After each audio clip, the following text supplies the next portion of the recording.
Hey everyone, welcome back. Today I'll be drawing Arnold as the Terminator, but not a clean version, a battle damaged version, with the endoskeleton peeking out and a bit of damage to his clothing.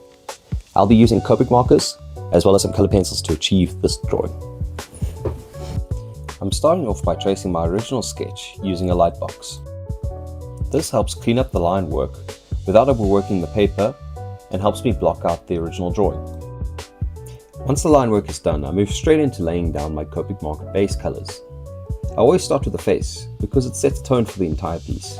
From there I work my way around the drawing like a puzzle, jumping between areas instead of finishing one section at a time. This helps keep the colors balanced across the page and prevents one area from becoming too heavy too early. I like to start with the light tone as a base color and then jump straight to the darkest tone in the specific area, because this allows for shadows and depth.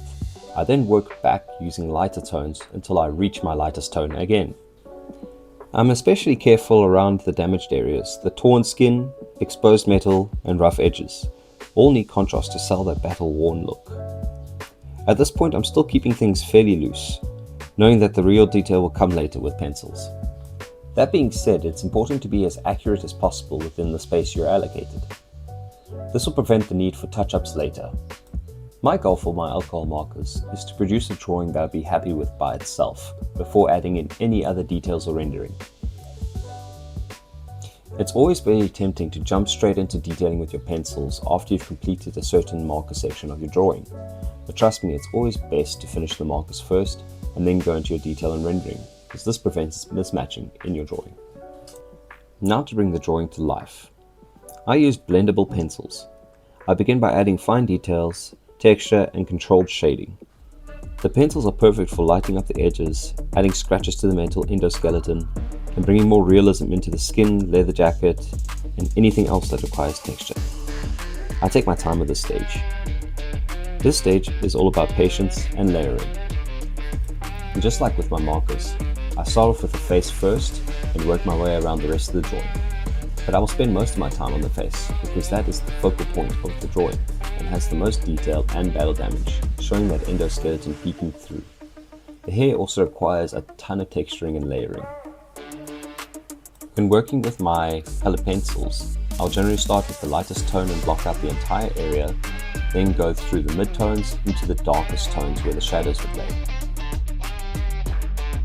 This allows for a more smoother transition between the lighter colors into the darker colors, preventing a blocky cel-shaded look, which works for a more animated look, but here we're going for realism.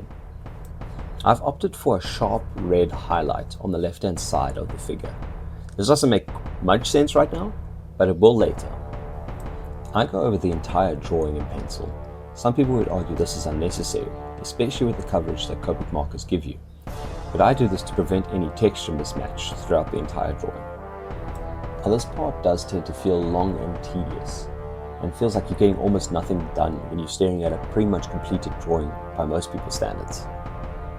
But this step is crucial to sharpen the edges and deepen the tones, and once again add texture to prevent the drawing from feeling flat. It's important to note, for smoother surfaces like the metal endoskeleton and the metal of the gun, I tend to let the markers do most of the work, because they do appear smoother on the paper, opting for a lighter coat of pencils. This is to ensure it doesn't become over-textured and still comes across as metal. I find when shading metal objects, less is more. Let your black pencil and your white pencil do most of the work, with very little midtones in between. It sells that sort of shiny look. It's important to note that pencils give this waxy finish, which works super well for things like the leather jacket, but not so well for shiny metal. For the background, I've opted to go for a very bright, antagonizing red. This is to evoke that feeling of violence and aggression the piece is meant to convey. And then finally I use Copic Opaque White and a white gel pen for highlights. This step is absolutely vital, especially for the metal endoskeleton peeking through and the shine on the leather jacket. Those small pops of white instantly add contrast and make the materials feel believable. I hope you guys enjoyed that drawing. Unfortunately, don't have the actual drawing to show you guys, so I'll throw up some high resolution scans to show you the final product. I actually gave the drawing to my dad, but Don't forget to like, comment, and subscribe, and I'll see you guys in the next video.